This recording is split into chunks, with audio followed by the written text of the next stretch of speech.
The Velshara Empire had never lost a war. Not once in 4,000 years of recorded galactic history. Not a single defeat. Not even a close call. Their military doctrine was not merely a strategy. It was a science, refined across centuries of conquest, peer-reviewed by the greatest tactical minds in the known galaxy, and executed with the cold, mechanical precision of a people who had turned warfare into mathematics. Supreme War Architect Davin Carroll stood at the center of the command sphere aboard the flagship Eternal Calculus, surrounded by holographic projections of star systems, troop movements, and probability cascades. The sphere was perfectly silent except for the soft hum of processors calculating outcomes. Carroll did not need noise. He needed numbers. "Confirm readiness of all 7 fleets," he said.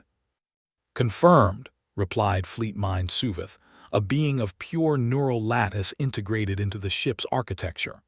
"All 7 fleets are positioned at designated coordinates. Strike windows are optimal.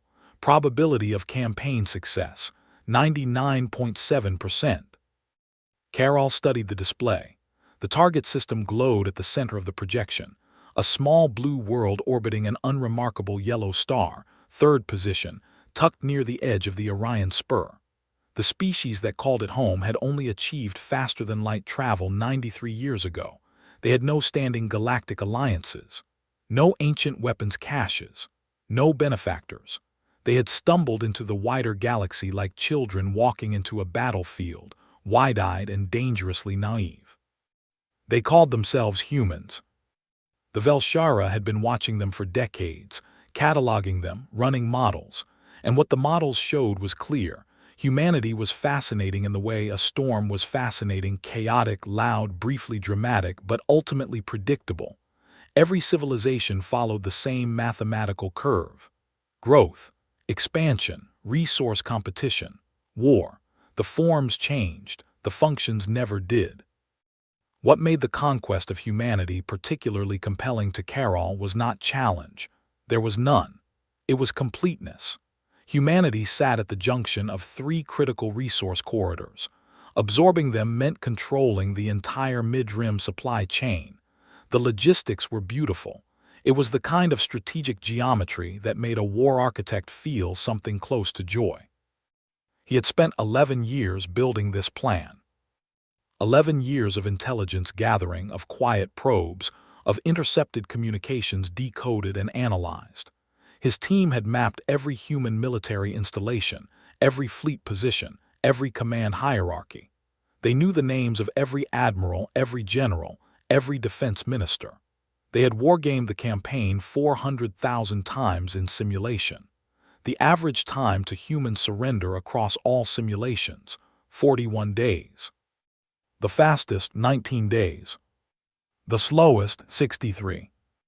Not a single simulation had produced a Velshara defeat, not even a near defeat.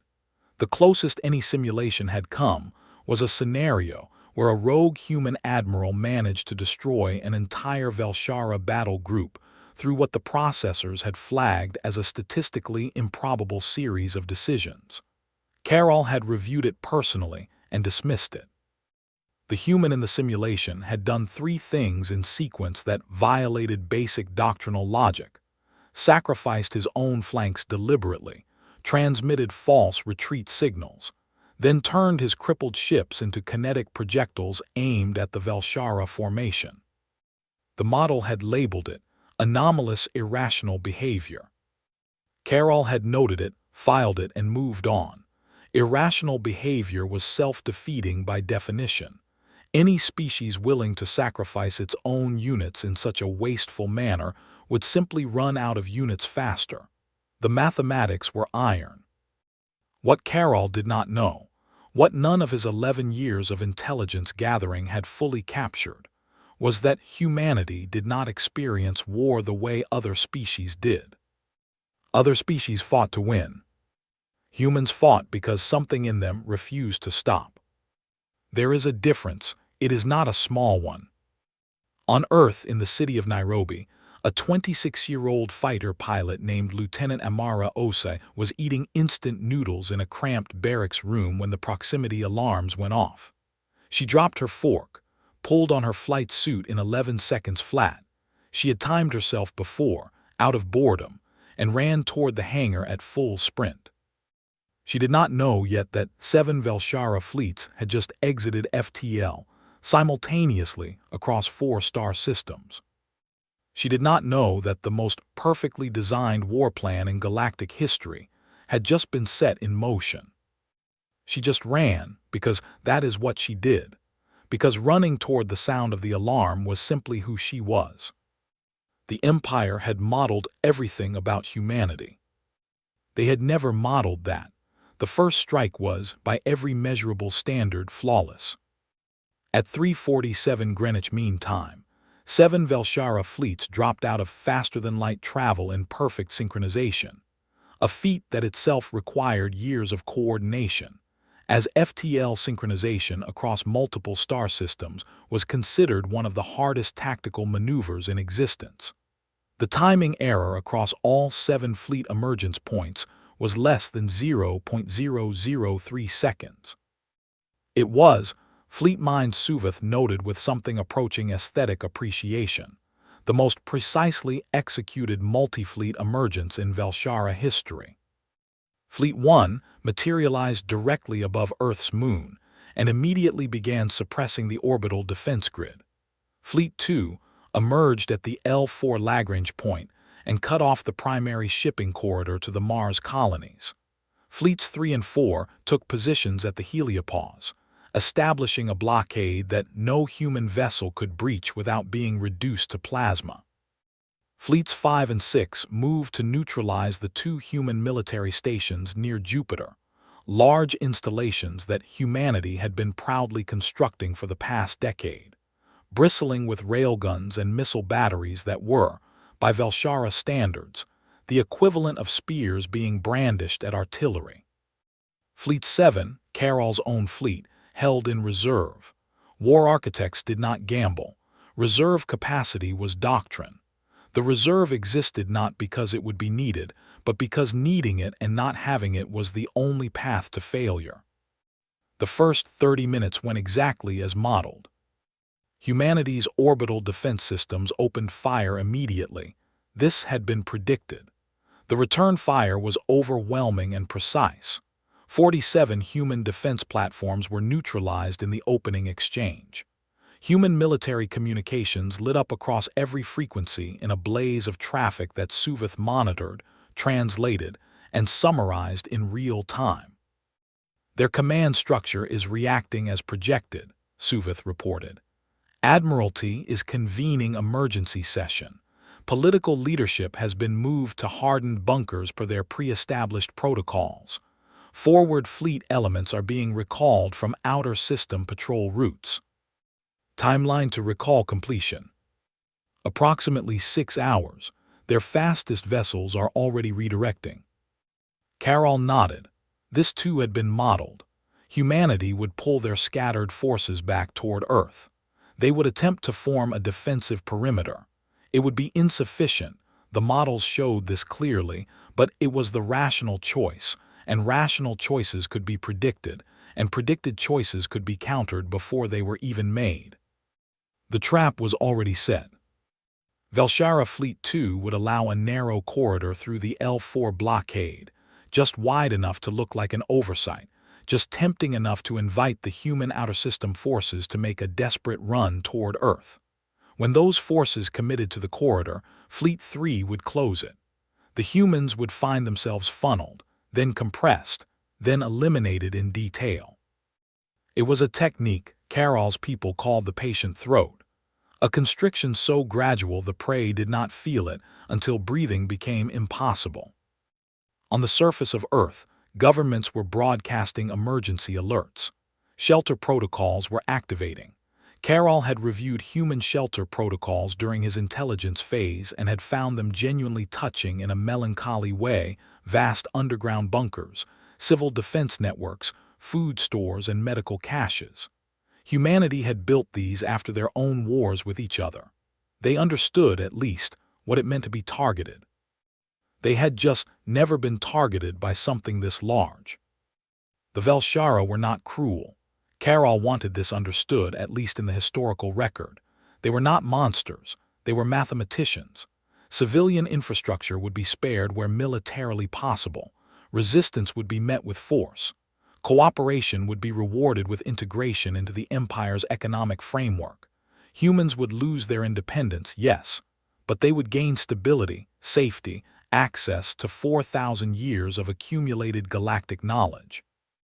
Most conquered species, after the initial adjustment period, eventually came to appreciate the arrangement. Carroll expected the human government to request surrender terms within 3 weeks, 4 at the outside. He had prepared a document. It was fair. He had been careful to make it fair. At 5:21 GMT, 94 minutes into the campaign, the first anomaly appeared. It was small. Suvith flagged it almost apologetically.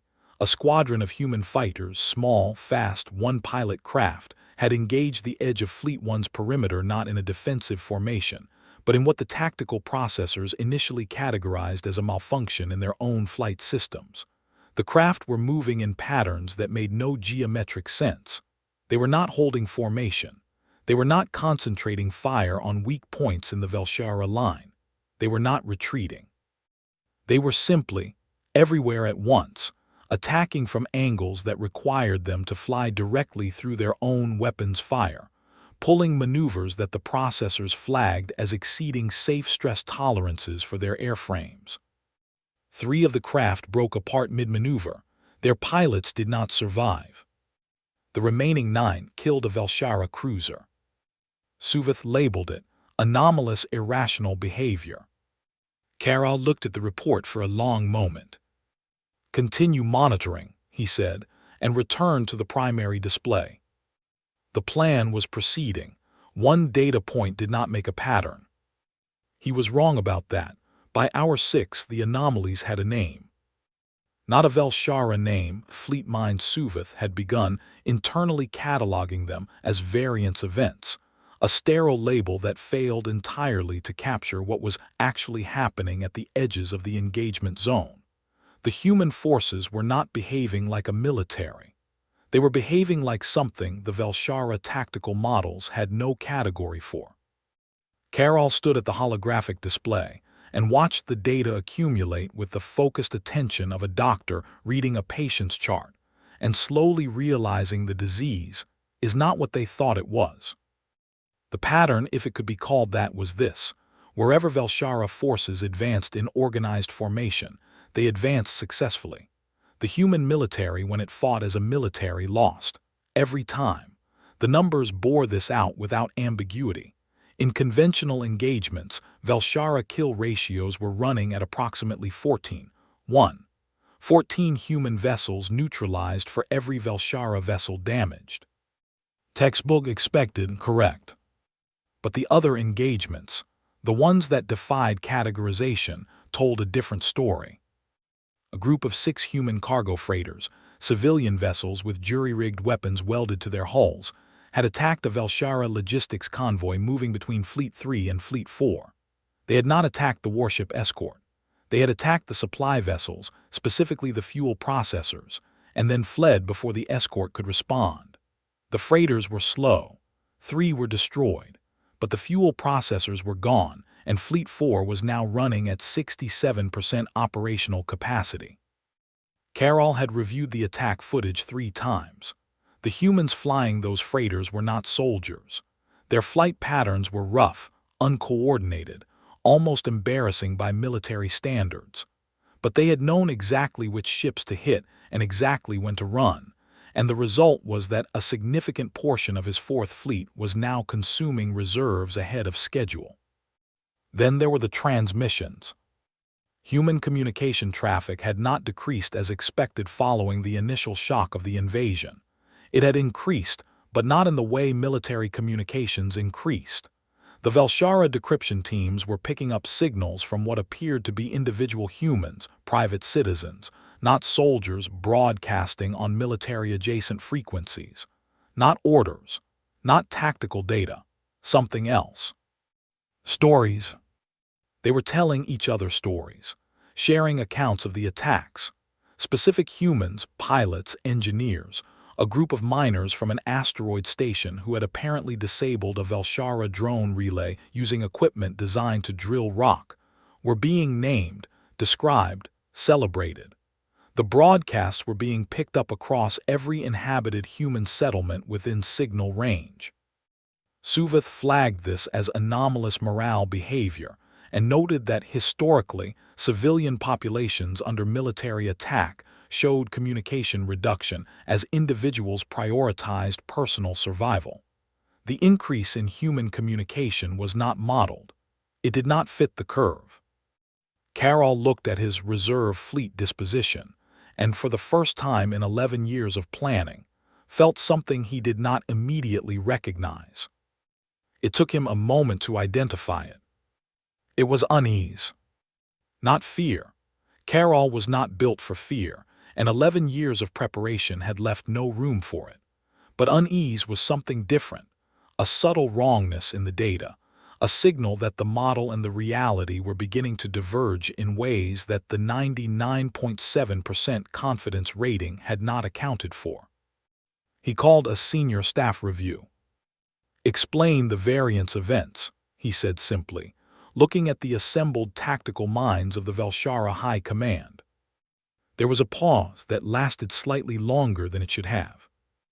War Planner Hesvith spoke first. "The human irregular forces are conducting harassment operations that fall outside standard military doctrine parameters. We recommend reclassifying them as non-combatant interference and—" "They destroyed a fuel processing convoy," Carroll said. "Yes, but the force ratio applied was—" "They are not fighting us the way we modeled," Carroll said. He did not raise his voice. He never raised his voice. "I want to know why." Another pause. It was Suvith who finally answered, and the fleet mind chose its words with unusual care. "War Architect, our models were built on the combat behavior of 47 previously contacted civilizations.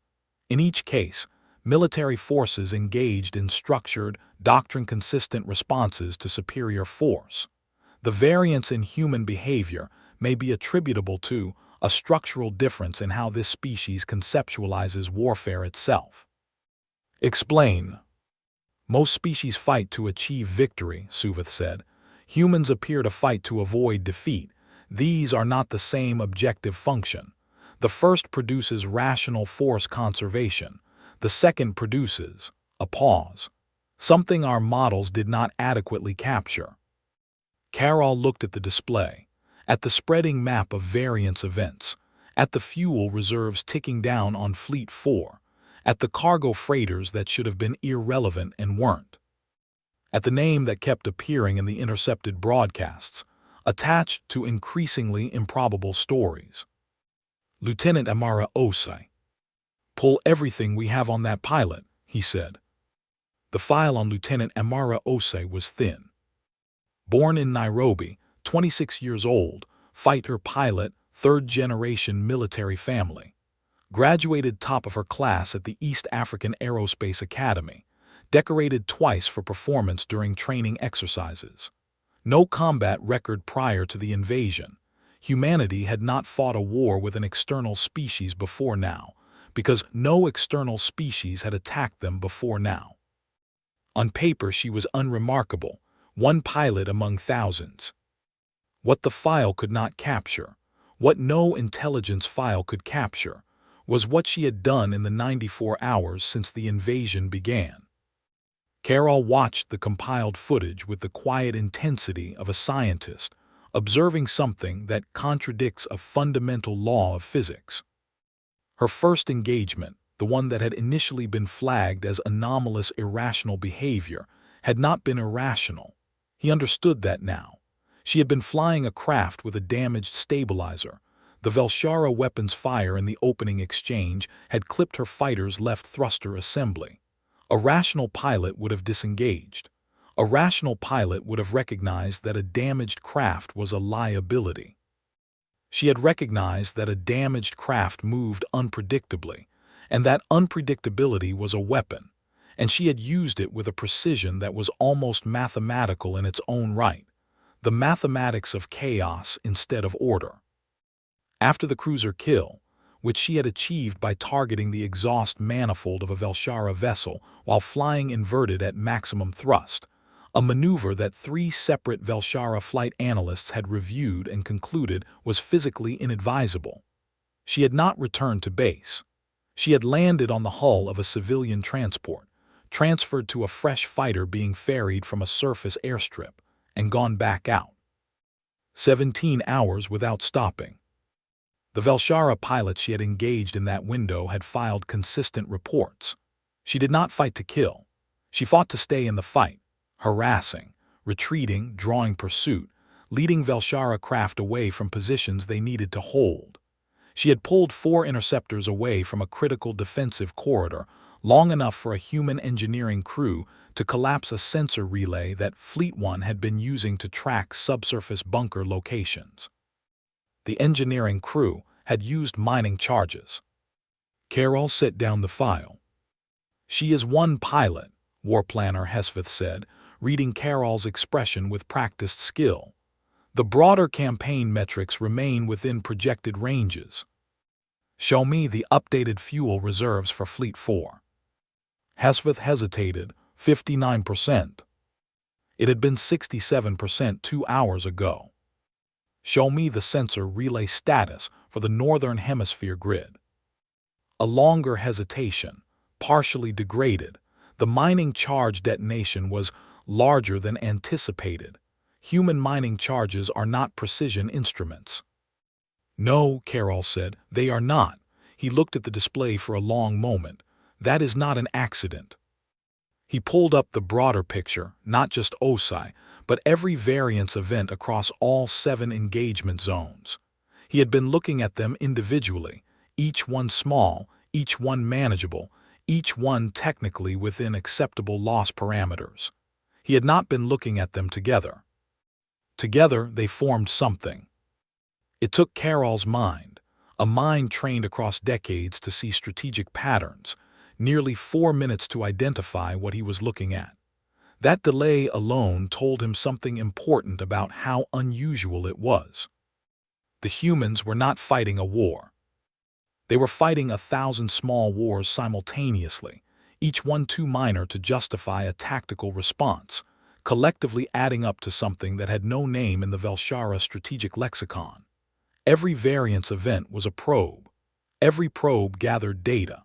Every piece of data was being shared through those broadcasts, through that network of stories and names and celebrated acts, across the entire human population, military and civilian alike. They were learning in real time. Not the high command, not the admirals in their bunkers, everyone. The cargo freighter pilots who had hit the fuel convoy had known exactly which ships were the fuel processors because another civilian, a dockworker from a Jovian station, according to intercepted communications, had broadcast a detailed description of Velshara logistics vessel markings 2 days before the attack. The humans were building a distributed intelligence network out of stories.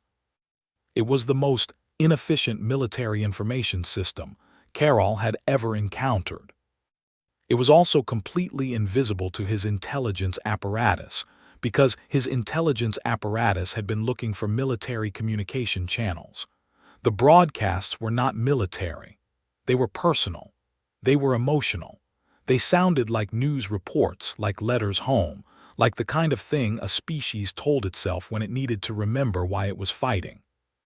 His models had not missed that humans could be irrational. They had missed that human irrationality was organized. Carol called for a full staff review, not the senior staff, everyone. It was the first unscheduled meeting in the campaign. Fleet Mind Suvith noted this in the log without comment, but the notation carried the weight of something significant. War architect Davin Carol had never called an unscheduled meeting in his life. On day 11, humanity did something that should have been impossible. Not improbable, not unlikely. Impossible by every principle of military logistics, tactical doctrine, and basic resource mathematics that the Velshara had codified across 4,000 years of warfare. They counterattacked. Not a desperate last charge, not a suicide run. A coordinated, multi-vector, strategically coherent counterattack launched simultaneously against Fleets 1, 2, and 4, executed with timing that should have required months of preparation, and instead appeared to have been organized in 11 days through a combination of military command, civilian volunteer networks, and Suvith reported this with something that might have been processor stress if a fleet mind could experience such a thing. A series of anonymous broadcasts from a source that kept changing frequencies and had not yet been identified. The attack on Fleet 1 came from above the ecliptic plane, a direction from which no Velshara sensor array was optimally oriented, because no military force in known history had ever positioned a significant attack vector above the ecliptic. It was tactically wasteful. The fuel expenditure required to reach that approach angle was enormous. No rational logistics officer would approve it. Humanity had apparently not asked a logistics officer. 47 human vessels, a mix of military craft and converted civilian ships, including 3 ore haulers that appeared to have been fitted with weapons literally welded to their cargo bays, hit Fleet 1's dorsal sensor array at maximum speed. They lost 31 ships. Fleet 1 lost its long-range detection capability across a full hemisphere and fell back 2 light minutes to recalibrate. Simultaneously, the attack on Fleet 2's blockade corridor, the patient throat that Carol had so carefully constructed, came not through the corridor but from inside it. 14 human vessels that had been sitting in the corridor for 6 days, apparently waiting for escort authorization, detonated modified fuel cells in sequence, creating a pressure wave that forced Fleet 2's inner perimeter to scatter. The window was 11 minutes. Human forces from the outer system poured through it. And Fleet 4, already at 51% fuel capacity, because the harassment attacks had not stopped, had never stopped, found itself engaged by a force that included Lieutenant Amara Osai and what appeared to be every pilot she had personally spoken to in 11 days of constant combat. 31 fighters, not a large force. But they attacked the Fleet 4 command vessel directly, not to destroy it, but to force it to maneuver, burning precious fuel reserves, for 3 hours while the rest of the human force extracted the trapped outer system vessels through what remained of the Fleet 2 gap. Carol watched it happen in real time. He did not speak for a long time after. When he finally did, his voice was the same measured tone it always was, but Suvith, who had processed Carol's communications for 30 years, detected a frequency modulation in it that did not appear in any prior recording. "They planned this on day 1, Carol said. War architect. The cargo freighters hitting Fleet 4's fuel supply, the ships sitting in the blockade corridor, the broadcast network gathering intelligence, all of it." He paused. "They knew they couldn't stop the initial strike, so they didn't try. They let us execute the plan, and while we executed it, they built the counter to it, in 11 days, with cargo ships and mining equipment and fighter pilots talking to each other on open frequencies." Another pause. "And it worked." The casualty reports were coming in. Fleet 1 had lost 7% of its sensor capacity and was reconfiguring. Fleet 2's inner perimeter had collapsed and was rebuilding. Fleet 4 was now at 44% fuel and had lost contact with 2 of its outlying patrol wings. The outer system human forces, 12 military vessels and 30-odd civilian craft, were now inside the blockade perimeter. None of this was catastrophic. The plan was damaged, not destroyed. Carol still had Fleet 7 in reserve. The numbers still favored the Empire by a significant margin. But the number that kept Carol awake, in the way that war architects could be kept awake, staring at data while the ship hummed around them, was not the casualty count. It was 11. 11 days. In 11 days, with no preparation, no prior war, no military history against an external enemy, Humanity had built something that had never existed before. A fighting force that combined military discipline where it existed, civilian ingenuity where it didn't, emotional networks that turned every individual into a node of the intelligence apparatus, and a complete, utter, fundamental refusal to accept that the outcome was decided. The 99.7% model had been built on how species fought. It had not been built on a species that did not know how to lose. Carroll committed Fleet 7 on day 14. It was not a decision made in panic. Carroll was constitutionally incapable of panic, but it was a decision made earlier than any of the 400,000 simulations had predicted it would be necessary. The reserve's original function had been ceremonial almost, a demonstration of overwhelming superiority, a message to the human leadership. Even this we held back, and still you could not stop us. Instead, it was now a necessity. Fleet 4 had reached 31% fuel capacity and was effectively non-mobile, a floating battery rather than a maneuvering force.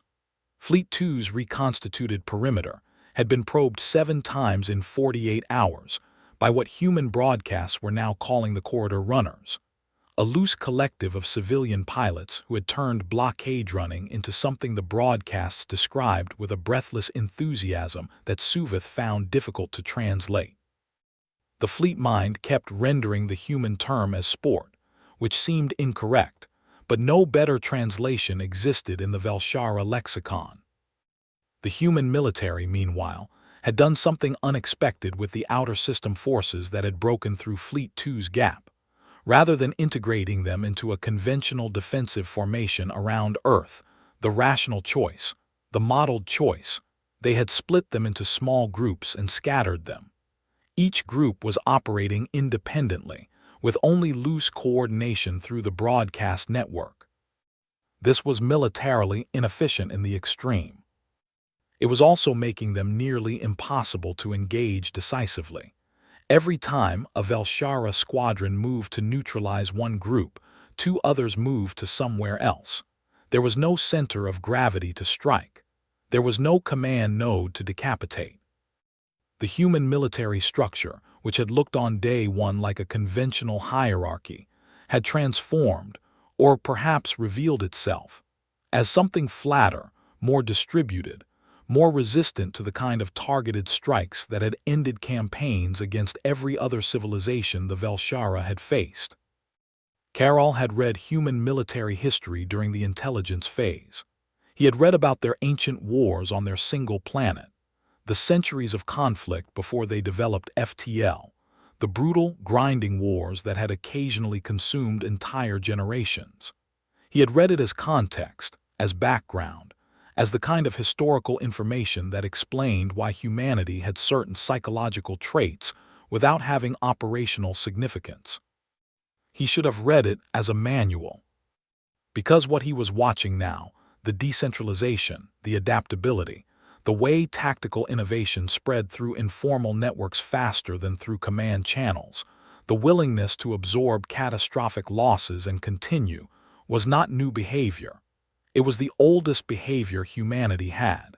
They had been doing this to each other for 10,000 years. They were simply doing it to someone else now. Fleet 7's arrival changed the mathematics visibly and immediately. 22 additional warships, fully fueled, fully armed, undamaged, entering the engagement zone with perfect coordination.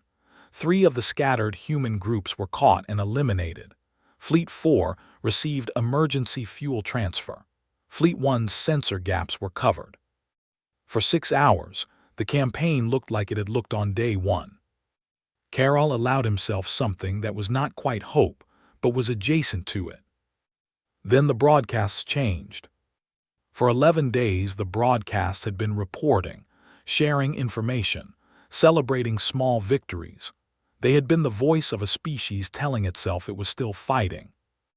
On day 15, they became something else. The source, still unidentified, still frequency shifting, still utterly invisible to Velshara intelligence, began broadcasting a single repeating message. not in the clear narrative style of the previous communications. This was different. It was a number.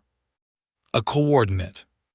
Suvith identified it within minutes, a point in space approximately 0.3 light minutes from Fleet 7's current position, well outside the main engagement zone, apparently empty. Nothing there. No human vessels, no installations, no tactical significance. Ignore it, War Planner Hesvith recommended. It is likely disinformation. Carol looked at the coordinate for a long time. Or, he said slowly, it is an invitation. Hesvith looked uncertain. War Architect, an invitation to what? Carol did not answer immediately. He was thinking about 11 days of data, about cargo freighters and mining charges, and a pilot who had not slept more than 4 hours at a stretch since the invasion began, about a species that broadcast its victories not through official channels but through personal stories, because personal stories traveled farther and hit harder, about the way the broadcasts had shifted from reporting to announcing. Send a probe, he said. The probe reached the coordinate in 40 minutes. What it found, there was not what any model had predicted. Waiting at that point in space, that carefully broadcast, openly advertised coordinate, were 44 human vessels. Not a large force, not on paper a threatening force, but they were arrayed in a formation that Suvith processed for 11 seconds before returning a response, which for a fleet mind was an eternity. War Architect, Suvith said, I am unable to classify this formation within existing tactical frameworks. The humans had arranged their ships, military and civilian both, destroyers and ore haulers and personnel transports, in a pattern that had no tactical logic. It did not optimize firing arcs. It did not protect high-value vessels. It was not a defensive shell or an attack wedge or any configuration in the Velshara database. It was, the probe's visual sensors confirmed, a message. The ships were positioned to be read from Fleet 7's approach angle. They spelled something in a script that Suvith recognized as an old Earth writing system. Latin, the fleet mind identified after cross-referencing the linguistic database. 2 words. Come then. Carol looked at it for a very long time. Then he made the decision that would be studied in military academies, not Velshara academies, but academies across the galaxy for the next 1,000 years. He went. The battle that followed had no name for 3 days. Human broadcasts eventually called it the Stand at Point Velar, a name derived from the Velshara word for the coordinate designation, which humanity had picked up from intercepted communications and repurposed with the casual linguistic adaptability that seemed to characterize everything they did. Velshara tactical records logged it as Engagement 7 Alpha Final. Neither name captured what actually happened. There is no name that does. Carol brought Fleet 7 in at standard approach, orderly, methodical, overwhelming. 12 capital ships, 6 carrier units, 4 support vessels. Against 44 human ships, at least a third of which were converted civilian craft with welded weapons and improvised shielding. The engagement should have lasted approximately 40 minutes. Suvith calculated a 94% probability of total human force destruction within that window. The first thing that happened was that the humans did not move. Velshara doctrine, when engaging an inferior force, called for the inferior force to react, to attempt retreat, or to charge, or to disperse. Either response gave the superior force decision points to exploit. The human formation held position. 44 ships perfectly still, the 2-word message still visible in their arrangement, waiting. Carol ordered the advance to slow. This too was not in the model, a war architect slowing an advance against an inferior force. Hesvith began to object and stopped himself. Something about the stillness of the human formation felt wrong in a way that Hesvith, to his credit, recognized he did not have the framework to analyze. The second thing that happened was the signal. At the moment Fleet 7 crossed what Suvith would later identify as a specific distance threshold from the human formation, not a weapon's range, not a tactical boundary, just a distance. Every human ship in the formation broadcast simultaneously. Not the coordinate message this time. Not words at all. Audio. Music. 44 ships transmitting on every frequency simultaneously, filling the engagement zone with something Suvith's cultural database identified as belonging to a category humans called drums. Percussion. Rhythmic, deep, physical in a way that translated oddly through ship audio systems. The sound had no tactical significance. It changed nothing about the force dispositions, the weapons' ranges, the fuel states. It changed everything else. Because in that moment, with the drums filling the void between the fleets, Carroll understood something he had never understood about humanity in 11 years of studying them. They were not afraid. Not performing courage, not suppressing fear. Genuinely, structurally not afraid. Not because they didn't understand the danger, they understood it perfectly, but because somewhere in the architecture of what they were, fear and fighting had become decoupled in a way that did not exist in any other species Carroll had encountered. The 47 civilizations his models were built on all fought despite fear. Humanity fought as if fear were simply another variable to be rooted around, another damaged stabilizer to be turned into a weapon. He had 30 seconds to process this before the engagement began. The human formation fractured not in retreat but outward, an explosive dispersal that sent ships in 44 different directions simultaneously, not randomly. Each ship had a vector. Each vector was aimed at something specific in Fleet 7's formation, not the capital ships, not the carriers, but the connective tissue of the fleet, the communication relays, the sensor links between vessels. The small coordination ships that kept Fleet 7 operating as a single organism, rather than 12 individual capital ships that happened to be near each other. They had mapped Fleet 7's nervous system. In the time between the probe's arrival at Point Velar and the beginning of the engagement, 44 ships with their crews had analyzed the probe footage, identified every support vessel, calculated every interdependency, and built a strike plan aimed not at destroying Fleet 7, but at blinding it. 21 human ships were destroyed in the first 4 minutes. They took 16 communication relays with them. Fleet 7 did not collapse. Capital ships of that class did not collapse from communication degradation. They had internal systems, redundancies, centuries of engineering built to survive exactly this kind of strike. But they went from operating as a single coordinated organism to operating as 12 individual vessels making individual decisions. And individual decisions, without real-time coordination across a 12-ship formation, were slower, more predictable, more reactive. Lieutenant Amara Osai found the gap in Fleet 7's formation 11 minutes into the engagement. She had not slept in 22 hours. Her fighter had been patched twice with materials Suvith later identified as including hull sealant, carbon tape, and what appeared to be the metal from a food storage container. She was flying, by any engineering standard, something that should not be in space. She flew it into the center of Fleet 7's formation.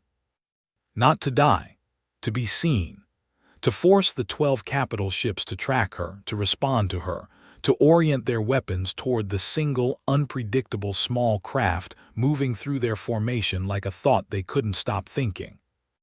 While they watched her, the remaining human forces restructured. What happened next took 9 minutes.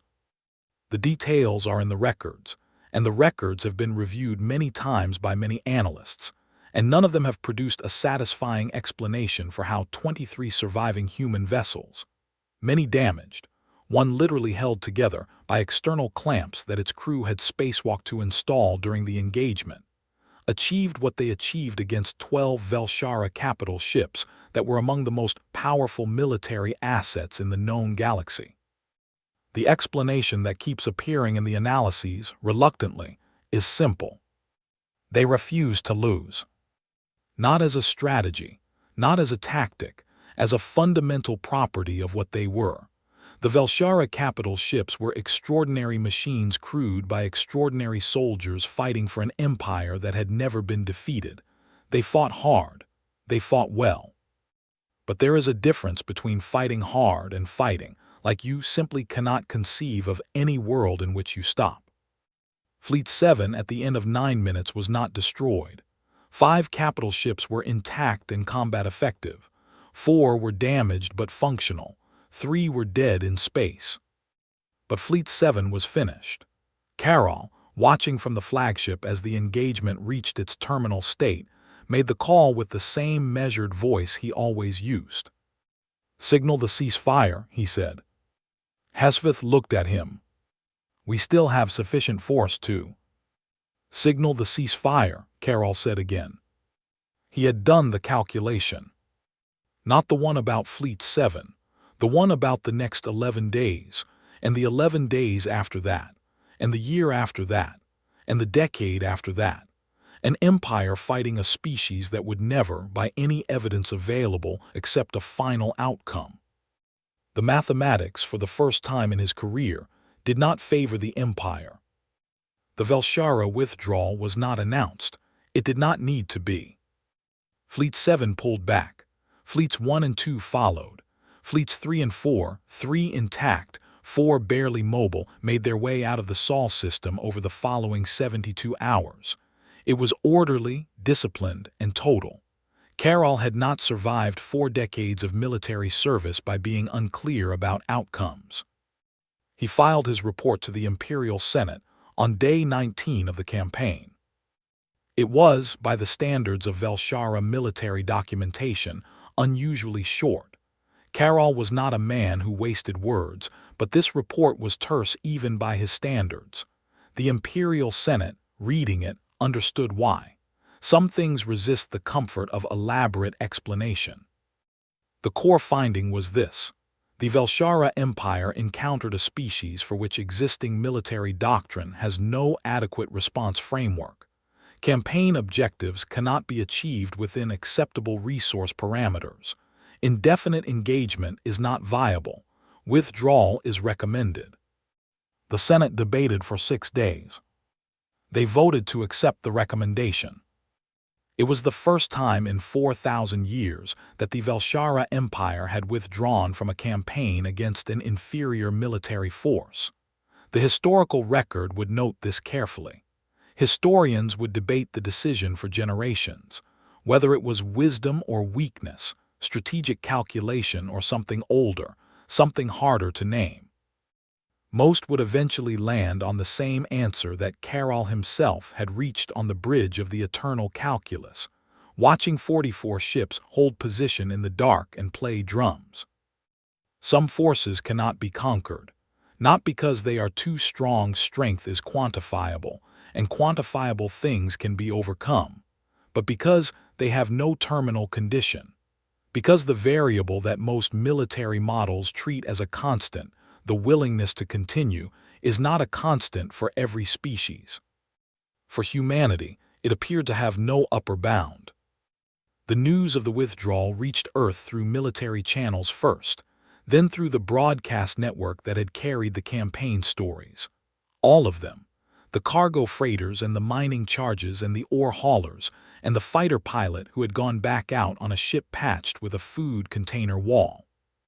The celebrations were loud, and long and thoroughly human. Lieutenant Amara Osai watched them from a hospital bed in Nairobi, where she had finally, on day 17, after a landing approach that her ground crew would later describe as the most alarming thing they had ever seen, allowed herself to be grounded for mandatory medical evaluation. Her left hand had been broken for 6 days. She had not mentioned it to anyone because there had not been time. She watched the celebrations on a screen someone had propped up across from her bed, and she felt the particular exhaustion of someone who has pushed an engine past every rated limit and is now waiting to find out what broke. A lot was broken. She knew that. Earth was damaged, the outer stations were damaged, there were people who would not be coming back, and the cost of what had been held together with stubbornness and carbon tape and collective refusal to stop was going to be tallied and felt for years. But they were still here. She fell asleep with the screen still playing, and the sound of celebrations carrying through the window, and the odd thought, half dreaming, slightly delirious, that somewhere out there, in a ship heading away from Sol at maximum safe speed, someone was looking at the data of the last 19 days and asking a question that had no comfortable answer. She was right. Carol sat in his quarters aboard the Eternal Calculus and looked at the compiled record of the campaign. Every engagement, every variance event, every broadcast, every improbable decision made by improbable people in improbable vehicles, and tried to understand what he had encountered. He kept returning to a single moment. Not the drums at Point Velar, though he thought about those too. Not Osai's fighter in the center of his formation. Not the two-word message spelled out in ships. He returned to hour 94 of the campaign, when his analysts had flagged the first cargo freighter attack on the fuel convoy and labeled it anomalous irrational behavior, and he had reviewed the note and moved on. He had seen it. He had the data, and he had looked at 3 people making decisions that broke his model and decided the model was more trustworthy than the data. That was not a failure of intelligence gathering. That was a failure of imagination. Within a year, the Velshara withdrawal from Sol became the most discussed event in galactic politics in living memory. Other civilizations, some of them also in complicated relationships with the Empire, requested meetings, asked questions, studied the record. A Keth diplomatic delegation traveled to Earth, the first formal alien contact humanity had ever received from a civilization that came in peace, and spent 3 months speaking to everyone they could find, military and civilian alike, trying to understand what had happened. Their final report, circulated to 17 galactic governments, contained a passage that would be quoted frequently in the years that followed. It noted that humanity was not, by any conventional measure, a dominant military power. Their technology was young, their fleet was small, their industrial capacity was developing. They were, in material terms, a minor species. But they possessed something that the report's authors struggled to translate into terms their own languages handled cleanly. The closest rendering in the diplomatic standard language of the Midrim was something like, the quality of continuing regardless. Other species had courage, other species had stubbornness, other species had will. Humanity had made those things into something structural, something that didn't require a decision each time, because it had long since stopped being a decision. It was simply what they were, baked into them across 10,000 years of surviving each other, emerging into the galaxy not as conquerors or diplomats, but as something the galaxy's military models had no category for. A species that, when the calculation said it was over, looked at the calculation and got back in the ship. War Architect Davin Carol retired from active service 8 months after the Sol withdrawal. His final lecture to the Velshara War Academy, delivered to a hall of the finest strategic minds in the Empire, lasted 2 hours. He covered every aspect of the campaign in detail, the intelligence failures, the doctrinal gaps, the moments where the model had diverged from reality and he had chosen the model. He ended with a single recommendation. If you ever find yourself labeling an enemy's behavior as anomalous irrational, he said, stop. Do not file it and move on. Sit with it, because you have just found the thing your model cannot hold, and whatever that thing is, that is the thing that will decide the outcome. He looked out at the hall. We were not defeated by their weapons, he said. We were defeated by the fact that they had no word for finished, and we had no model for a war against something that doesn't know it's supposed to end. He gathered his notes. Build better models, he said, and perhaps more importantly, learn which things cannot be modeled.